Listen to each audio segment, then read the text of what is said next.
আসসালামু আলাইকুম ভিউয়ার্স, কেমন আছেন? আশা করি ভালো আছেন। আপনাদের দোয়া শিওতে আমি ভালো আছি। আজকে আমার ধরেন গাঁও অঞ্চলে ধরেন ধান কাটা মেশিন আছে। ধরেন কিভাবে ধান কাটে, কিভাবে নিয়ে তোমার ধানগুলা থিয়ে দেয়, তাও আপনাদের দেখামু। আর কামলাটা আগে ধান কাটার মেশিন আসলো না। আগে ধরেন কামলা করে কামলা চাবার নিয়ে গেছি, আজকে না কালকে, কালকে না পরশু দিনকে, এরকম আর কি বাহানা দেখায়।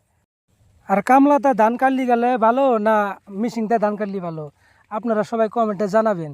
তার মানে আগে ধরেন মেশিন আসলে না, ধান কাটে না মেশিন আসলে না।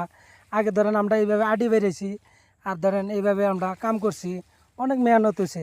আর এখন মেশিন আসনে আমার তোমার এক বিঘা ক্ষেত কাটলাম, কমসে কম 5 মিনিটও লাগে নাই, কাটা শেষ। আর কিভাবে ধান রাহে আপনাদের তাও দেখাইতেছি, আপনারা দেখতে থাকেন। এই আমার এই যে খেতে লাগা দিছি এই গাড়ি, এই যে আর এক পাক আছে, তাই কাটা শেষ হবো, তারপরে ধান রাখবো।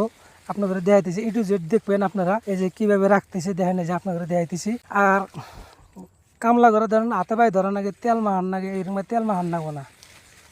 ধরেন আজকে শিকার হইলে কালকে অন্যজনে কয় ওই যে ওই ভাই 500 টাকা করে দেয়, আপনি আবার 400 টাকা দিবেন কে, ওই ক্ষেত বিলা দৌড় বেড়ে যায়। এখন কামলা করে পাশে দৌড় বাড়া না বুঝছেন। আর নিজে নিজেই মেশিনটা কাটলে কিছুই না।